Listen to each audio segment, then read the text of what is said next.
Price Nuclear Pin for Profit. I'm just doing a very quick video. I'm not going to stay too long on this because I'm on my way home from work, but I may not get a chance to do this again.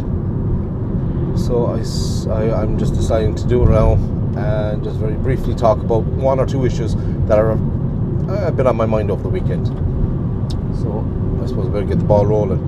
First thing was on an 85-year-old woman who was left on a trolley for more than 4 days. I saw this on social media. I think you probably did too. It was actually on the Still Waiting campaign page. I saw that piece. I'll be honest, I was very upset of seeing the picture of that woman on a trolley in an open area where you have people coming in and out, and she has no privacy. And that, I think, is very, it's horrible. It must be horrible, especially being there for 4 days. But the fact of the matter is, it just shows you again that this is now becoming the norm. And I'm not saying this for shock and awe, but it's a fact. It's becoming the norm to see elderly, sick people, disabled people, people with serious illnesses continuously on trolleys. Well, if we leave it long enough, it'll become the norm and nobody will complain about it. Well, I'm sorry, but this is ridiculous. An 85-year-old woman, she could be your mother, your grandmother, your sister, your aunt. Highly disrespectful. But I can't blame those in the front line, because they're not. They're working so hard and so diligently with every patient. And once you get into the system, you are given the help and the support that, well, you deserve, that we all deserve in our health system. But it's trying to get into that is the problem. And a lot of it is down to bad management, both by the hospital and by government management.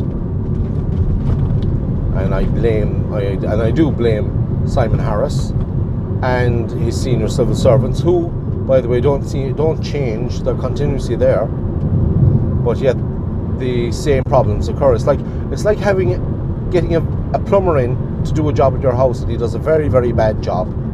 Do you get that plumber back in to fix the problem? No, I don't. I certainly wouldn't. But the government seem to work on that ethos.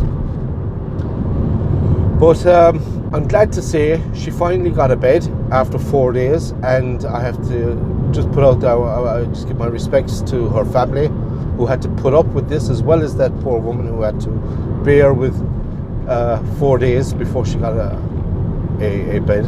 And so really I just want to say to them is that I'm glad you got sorted, but I'm so sorry that you had to wait so long. It's not right, and this is why we need to be more active, and that's why I want to push the Still Waiting campaign, which yes, I am involved with, and I'm delighted to say I'm involved with Una Dunphy and with Cyril Brennan, who are the main instigators, should I put it, of the Still Waiting campaign, and they've done so much work. It's phenomenal. The second thing I want to talk about is about the property tax. Property tax, they reckon, is going to be increased. Is going to be increased by 2020. The Minister for Finance has stated that it will be an acceptable increase, that it will be an increase that will be affordable to the public. Well, I'd like to know, if you consider the wages that the Minister is receiving and his senior civil servants and of his advisors, in comparison to what you or I would receive, what's acceptable for them may not always be acceptable for the likes of you and I. So the other thing is, and it's kind of driving me a little bit barmy, is that they are putting our taxes in into a court case against Europe on to prevent us, the Irish public, you, me, from receiving taxes owed to us by multinational companies. Yet they will spend our taxes to defend those multinational companies who are not paying what I would see as a very reasonable 12.5%. No more. I don't want them to pay any more or any less, but the 12.5% what they owe us. But yet that's not occurring. And our government are literally telling us that, okay, we'll tax you because you're easy, you're the public, we'll just tax you. And we'll tax you on your property and homes. But when it comes to multinational companies, no, we don't want them to come in, we don't want them to pay tax at all, it's fine. We will actually fork out your legal bills or this, that and the other, and we'll fight for you rather than fight for the people with whom are owed those taxes. You and I, we're owed those taxes.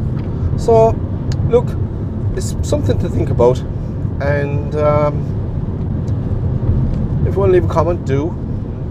But more importantly, I'd like you to think about that issue, and on the issue of that 85-year-old woman who, again, the taxes owed by those multinational companies will go a long way, with the right management, might I say, with the right management, in helping our, at present, crippled social healthcare system, our healthcare system. So listen, I'll talk to you later, and have a good evening, and I'm going to sign off.